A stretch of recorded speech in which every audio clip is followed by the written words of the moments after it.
He knocked me over. I landed on the dog bowl. This one's wife. Well, that's a dumbass move. Hello, I'm H.G. Tudor. There are some people that think that this one's wife is a conniving, calculating, planning individual. There are aspects of her life that are planned, for instance, if there is a new campaign or initiative. This is invariably at the behest of her advisors. But when it comes to her manipulations, they're instinctive.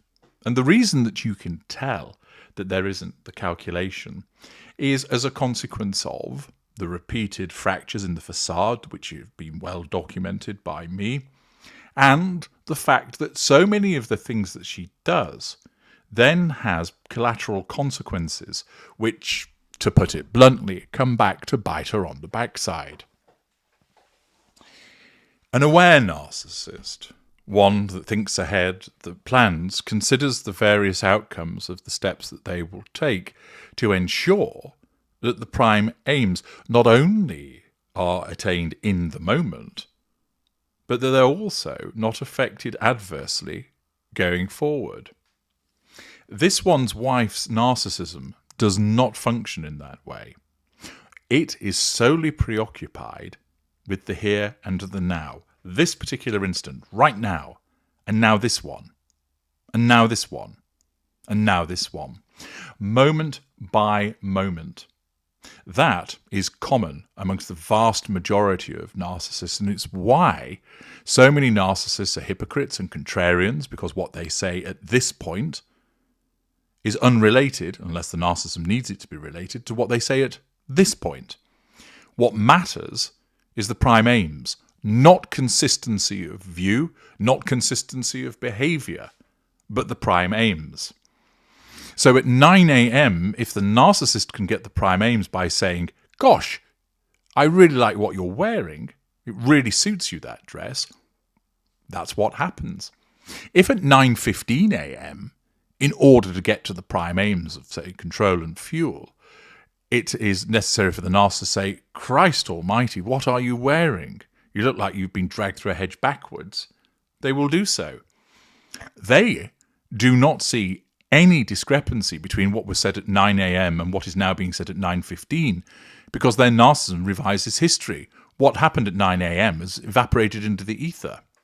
You, of course, think to yourself, wait a moment, at 9 a.m. you complimented me on what I'm wearing, 15 minutes later you're criticising it. What's going on?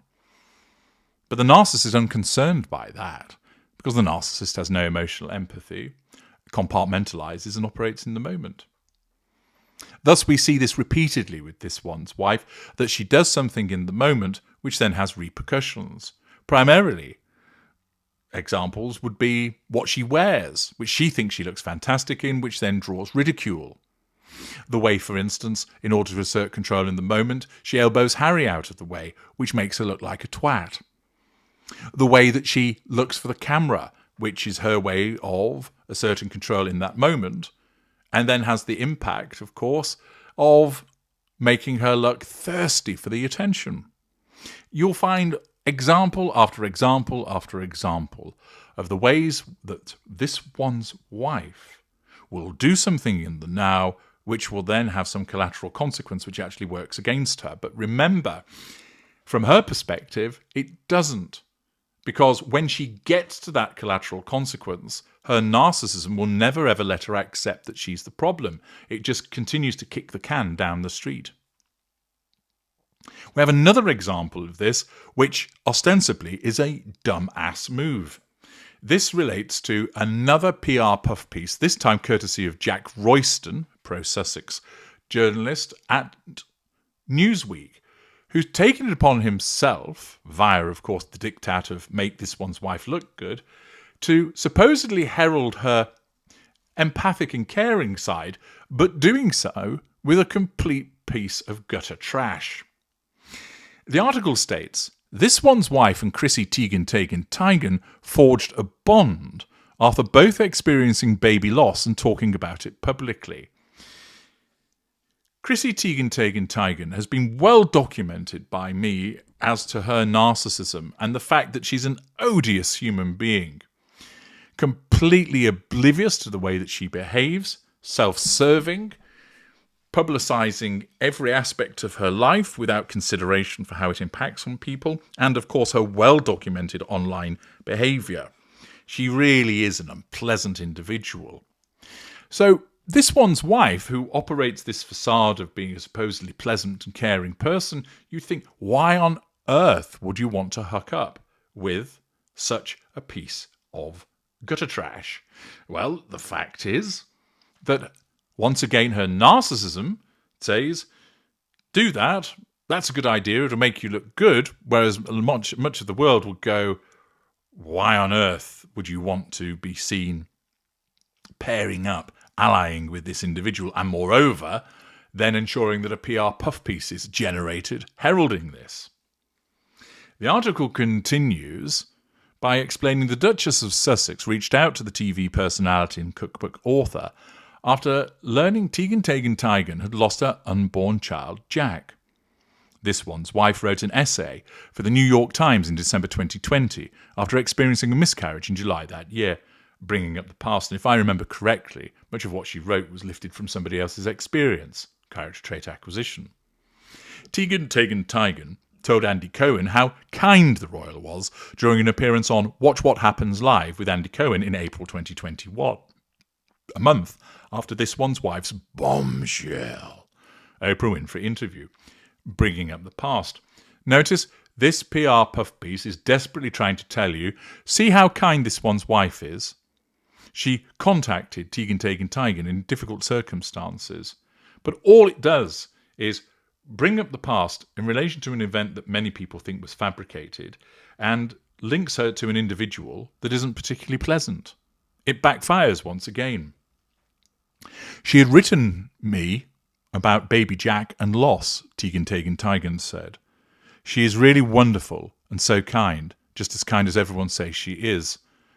That's why you look at everything and you're like, my God, what is absolutely wrong with people that they have to make this person out to be so malicious or so crazy, when it's just as simple as them being as kind as everyone says they are? Well, Teigen, first of all, you're hardly the benchmark for ascertaining kindness and empathy, given your own behaviour. Furthermore, this is blatant PR puffery in an attempt to cause people to believe that this one's wife is kind as everyone says she is. Who's this then? Paid flunkies, people who've got an agenda item with this one's wife, because much of the world recognises she's not kind at all. After all, what about the elder abuse of Prince Philip and the late Queen Elizabeth? What about the way that she's treated her father, her half-siblings? What about the way that she has treated Princess Charlotte? Kind person? Really? It isn't the case that everyone says she is. That is the view that this one's wife wants to put out. She wants everyone to say that she's kind. And here, Teigen has fallen into the role of being a cheerleader for this one's wife. And Newsweek has decided to bring this up, which is an ill-conceived move, given that, one, it doesn't ring true, and two, coming from Teigen, it's hardly a ringing endorsement. Teigen said she also contacted this one's wife after the Oprah interview, and she praised her friend on Watch What Happens Live. When I ended up watching it, Teigen said, it was like, holy shit, this is big. But I waited a long time to watch it, and so I'd already heard so much about it by the time that I got to it. But yeah, it is very eye-opening. Teigen said this one's wife had been very open and added, I think honestly, her truth has been her truth since the very beginning. Thanks for that insight. Load of fucking word salad there from that numbskull. It then goes on to report the fact that they stayed in touch in relation to the jam scam. We don't need to go through all of that again. And it continues by explaining, while the two have become closer in recent years, they go much further back than 2020. In fact, they first met in 2007, when they both starred as Suitcase Girls on NBC's Deal or No Deal. They teamed up again in the 2014 DirecTV Beach Bowl in New York City. The pair posed together with the trophy at the pre-Super Bowl flag football game at Pier 40 on February the 4th, 2014. So thanks for that, Jack Royston. An article about the past, bringing up the past in order to try and make this one's wife look good, but it quite simply is a dumbass move.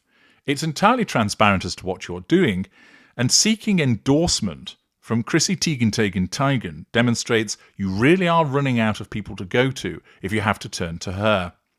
Doesn't look good again, does it, for this one's wife? I'm HG Tudor. Thank you for listening.